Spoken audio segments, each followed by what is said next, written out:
today I'm going to show you some ways you can expand your knowledge of all the positions of the pentatonic scale with some unique and interesting ways to practice them.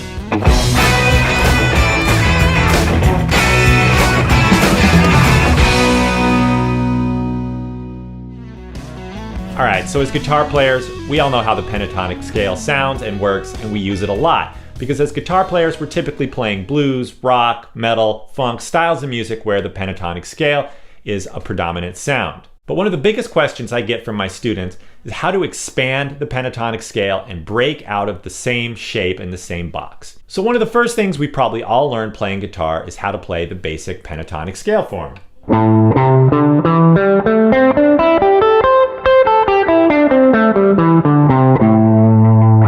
And there's a reason we all learned that shape first. For one thing, it starts with the root, so it's easy to find. If you're playing in the key of A, you find the A, you're playing A minor pentatonic.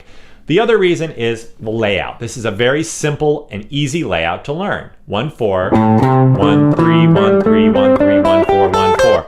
It lays out really well with the fingers. But a lot of players, after a certain point, feel boxed in by this and really want to be able to expand playing the scale up and down the neck. So the next step is to then learn all the other pentatonic forms. Now there are 5 pentatonic scale shapes. There are 5 notes in the pentatonic scale, and each of those shapes gets to start with a different note of the scale. So the A minor pentatonic scale, the notes are A, C, D, E, and G. So each of those notes gets a chance to be the starting note.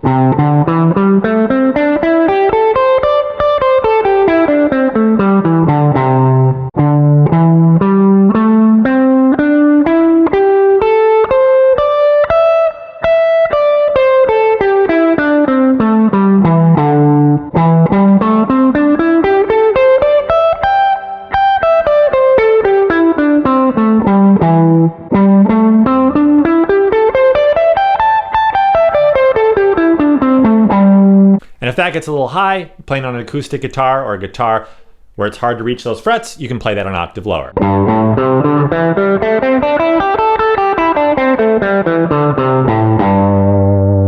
So the next step after learning all of those positions is to learn how to connect them so you can play fluidly across the neck and you can really express yourself on the guitar using pentatonic scales in all different registers. So one way to do this is to connect the scale forms in playing a 3-octave scale. So we're going to go to an E minor pentatonic, and we're going to play a few notes from each of those positions to get us 3 octaves of the pentatonic scale. It goes like this.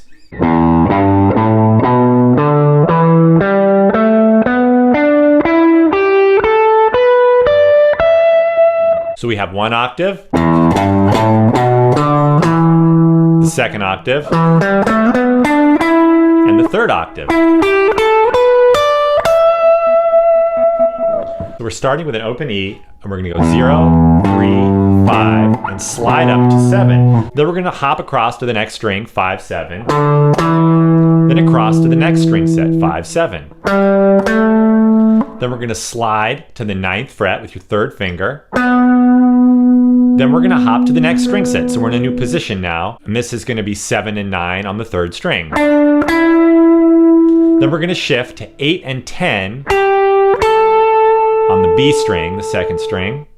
Slide to 12. And then 10, 12 on the 1st string. So all together, I'll play it slow.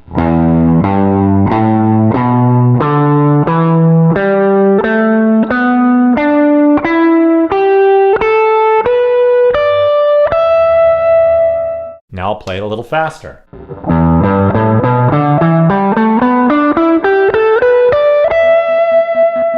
Anytime you run any of these scales, it's also important to play them backwards. Learning them descending helps you learn the scale, making sure you really know it. I know at first it feels like you're driving backwards. It's a bit confusing, but it really ensures that you know all the notes of the scale, know where they are, know the proper fingerings. And additionally, when you play music, you're also going to descend as well as ascend. So we want to get that down. So you can play something like this. Go up. And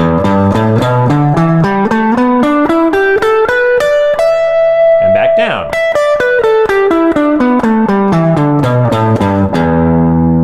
And I like to throw in an extra note. That G.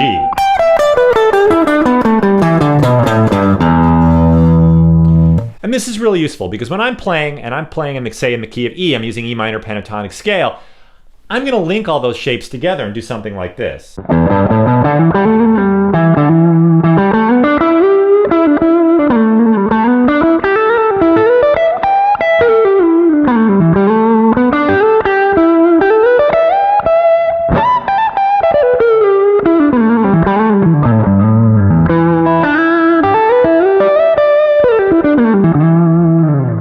So I don't know exactly when I'm going to move up or move down. I just go with what I'm hearing and what I'm feeling, but I know where all those notes lie in the different positions. So one way I recommend practicing all the pentatonic shapes is to do up one, down the other. And this is a great way to really understand the shapes, being able to move from one to the next and get the full forms under your fingers. So we're going to do this example in F minor pentatonic, and we're going to start right here at the first fret, and we're going to play up the first position, and then down the second position, then up the third position, and then down the fourth position, and then up the fifth position, and then down the first position. We're back at the first position an octave higher. So you get something like this.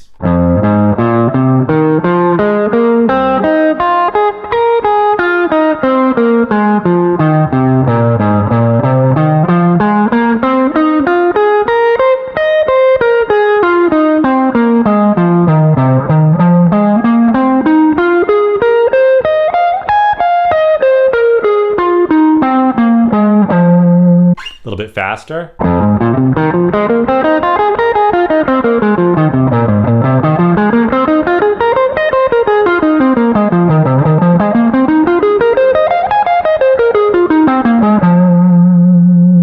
And then you can go back down. So we'll go down the first position.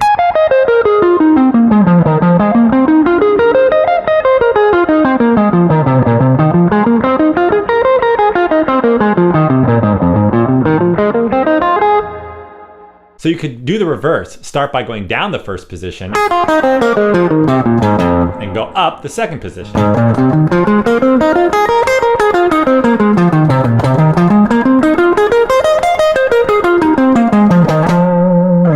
It's really worth practicing getting that under your fingers to really understand how to link the shapes. So here's another cool example.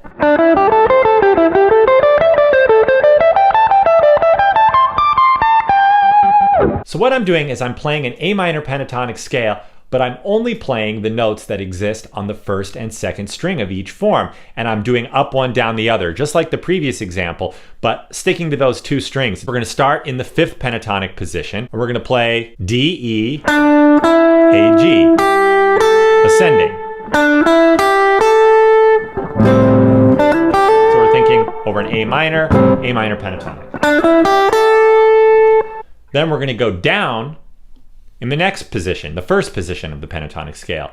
8, 5, 8, 5. So going up, then down in the next position. Then we're going to go up in the next position. 8, 10, 8, 10.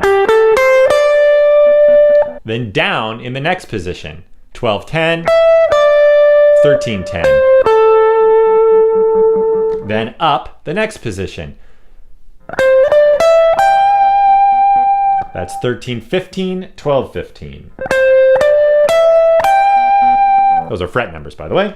And then we'll go down in the fifth position. So the same position we started, but this time going down.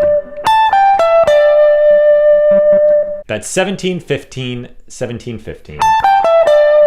And now we're back in the first position, an octave up. We're going to go up. And then we're going to go. And this only works if your guitar has 22 frets. 22, 20, 22, 20. So the whole thing, super slow, sounds like this.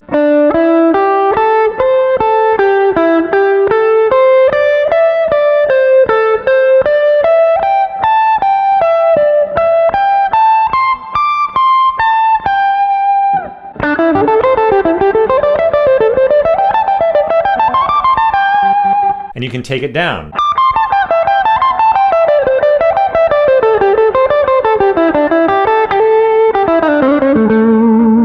you can take this approach and apply it to any string set, any two strings. Say, for example, the third and fourth string.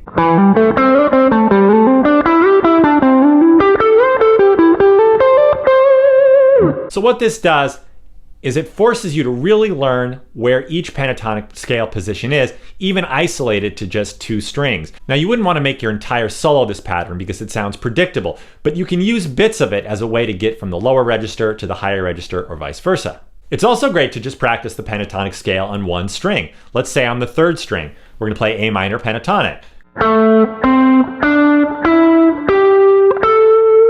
But if we add some sliding to it, we can get kind of a Derek Trucks slide guitar kind of thing.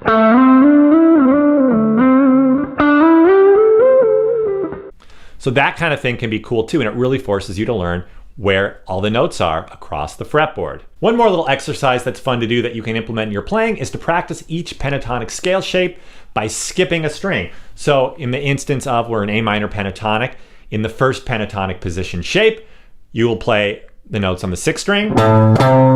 Then you'll skip the fifth string, play the notes on the fourth string. Then go back for the fifth string, up for the third string. Then you'll go back to the fourth string, up for the second string, back for the third string, and then up for the first string. So you get something like this.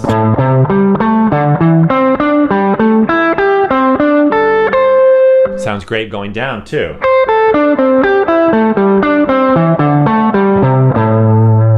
And you can do this with all the pentatonic positions to really understand where those notes are, so you can practice playing larger interval leaps. And in playing, you can do cool things like